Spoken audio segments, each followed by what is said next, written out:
Good morning.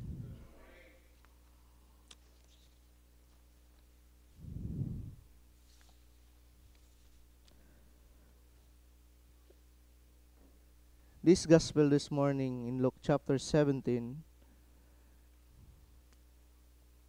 has a profound and unsettling spiritual mirror. It forces us to ask a difficult question. When we are blessed, are we the one of the nine or the one? Or are we the one who came back?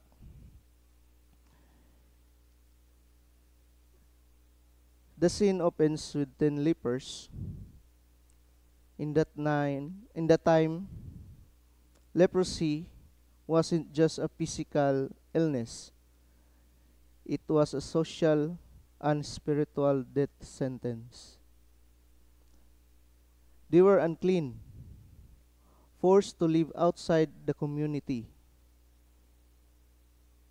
and required to shout unclean if anyone approached. They were the ultimate outsiders. When they see Jesus, they don't ask for a medical cure. They cry out, Jesus, Master, have pity on us. Wala sila nangayo og healing, kundi kaluoy. They are crying out from their isolation, their shame, and their desperation. They stand at a distance, as the law required, but their voices bridge that gap. Jesus' response is simple, almost detached. Go and show yourselves to the priest. No. Simple ra kayo ang response ni Ginoong Kristo. Lakaw og adto sa pare. No. This was a radical command according to Jewish law, no, in Leviticus chapter 14. No, a leper only went to a priest after they had been cleaned to be certified and readmitted to society. In Leviticus, ayha ra sila makaduol sa priest or ayha ra sila ipaduol sa pare kung naayo na sila para i-certify sila sa pare nga ayo na gid sila. No, ug daghan dayon ilahang ginabuhaton nga ritual na mag-offer og mga dove. So Jesus was asking them to act on a healing that hadn't happened yet. No? Gipaadto sila sa pare pero wala pa gani sila giayo, no? He was asking them he was not asking them, no, nga to walk away from Jesus, no? Kay wala man gani sila gipaduol. The source of healing and the trust that the miracle would happen on the way. Ang ano lang is kanang the miracle will happen on the way. And it did. No? As they went, they were cleansed. No? Sa paingon pa lang nila, naayo na sila. Their faith was expressed not in a verbal confession, but in an obedience of their feet. No? Ang ilahang pagtuo, wala lang na-express into words, kundi sa ilahang pagsunod, no? Sa gisulti ni Ginoong Kristo. They took the first step in faith, and in that step, their skin was restored, their lives, and their lives given back to them. This is where the story turns. 9 of the men, overwhelmed with joy and relief, do exactly what they were told. They were finally clean. They can see their families, return to their homes, and re-enter the temple. They ran towards the priest, toward their new lives. We can't really blame them. Their excitement is understandable. They got what they wanted. Dili sa nato sila mabasol, pila na siguro to katuig nilang gidala-dala nga sakit. No? But one man stops. He sees he is clean. No? Padulong pa lang sila na nabati sa isa ug nakita sa isa nga naulian naman ko. So wala siya mapadayon ngadto sa pare para magpa-confirm nga ulian ako, ayon ako, limpyo nako. No? He stopped. No? And he is interrupted by an overwhelming sense of gratitude. He doesn't just feel it, he acts on it. He turned back praising God in a loud voice. No, ibalik siya. Gidayeg niya ang Dios pinag-isa.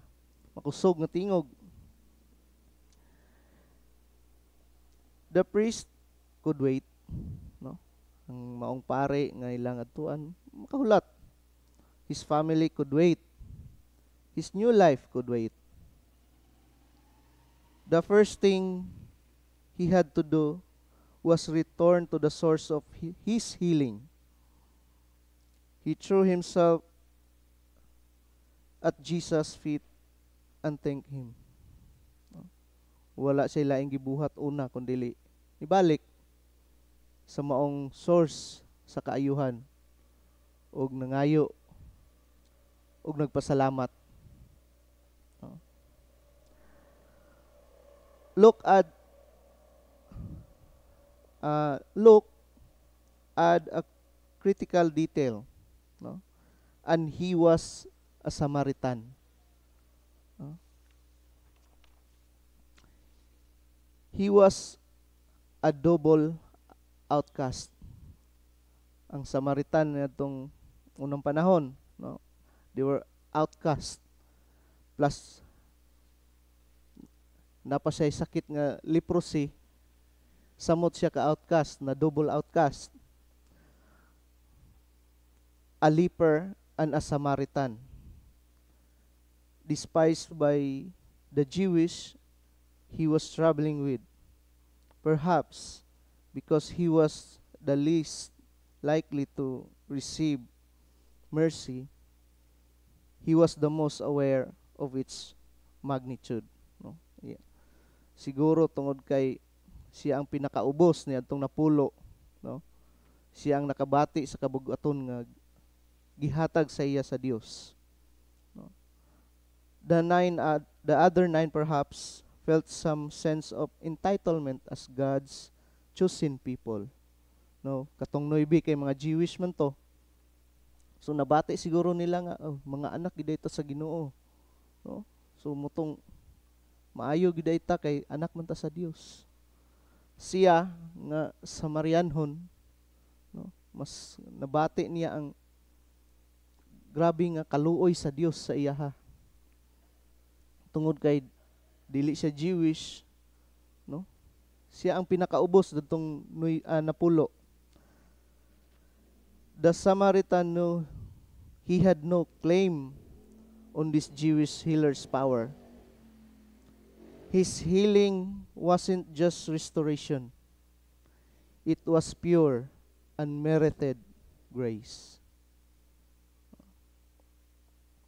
And also, he was the only one who understood that the giver was greater than the gift. Jesus' response is heartbreaking. No? He looks at the one man at his feet and asks the question that echoes through ages. No? Yang gipangutana god, di ba napulo man mo nganong isa ra man ang nibalik? No? And the question is, were not all 10 cleaned? Wala ba ang napulo na ayo? Where are the other 9? Di ba? Utoy question ni Jesus. Asa ang 9 nga nganong isa ra man ni? Asa mang 9? This question isn't for the Samaritan. Kani nga question dili lang ni para sa maong Samarianhon, kundi para kanatong tanan. No? This question, all 10 were healed, all 10 had faith, no? Kay when Jesus commanded them nga go to the priest, bisag wala pa sila na ayo, do you think nga kung sa tawhanon nga panghuna-huna muadto pa to sila sa pare nga moingon siguro to sila nga Lord wala pa man minaayo nganong muadto naman mi sa pare, no? But they have faith. Only one returned and only one was grateful.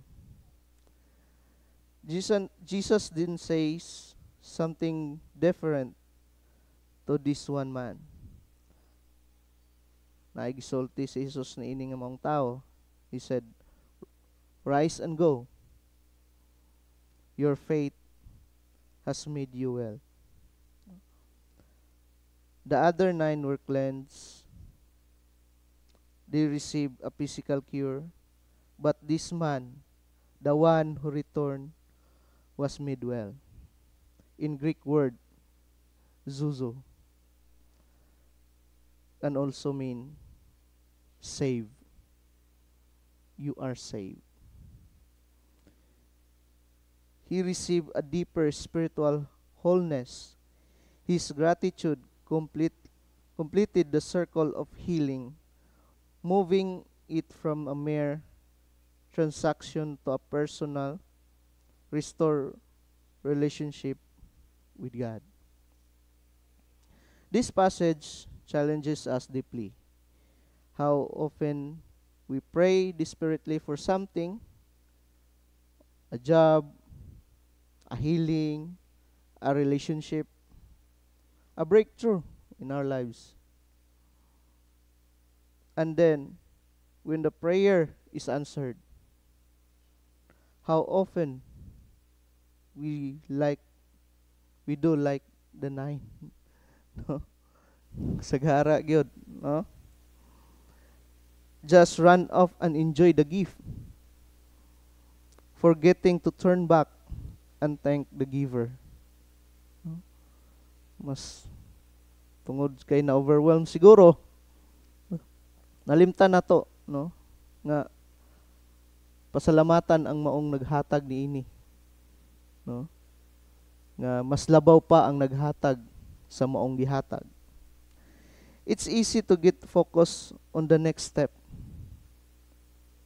Seeing the priest, no? Like the Samaritan, the 10 leopard, starting a new job, no? We forget the miracle that got us there, no? Nalimot ta ba nga kung giunsa ta pag-abot ni ana nga sitwasyon, no? Na ay mga maayong butang niabot sa ato, nalimot ta nganong niabot ta diha, no? The story teaches us that faith is what makes us step out and go. But it is gratitude that brings us back to Jesus' faith. It's gratitude that turns a physical cleansing into a spiritual wholeness.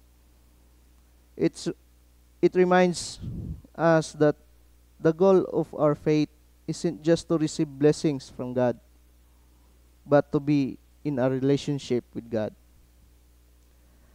The nine were healed, but they were unchanged.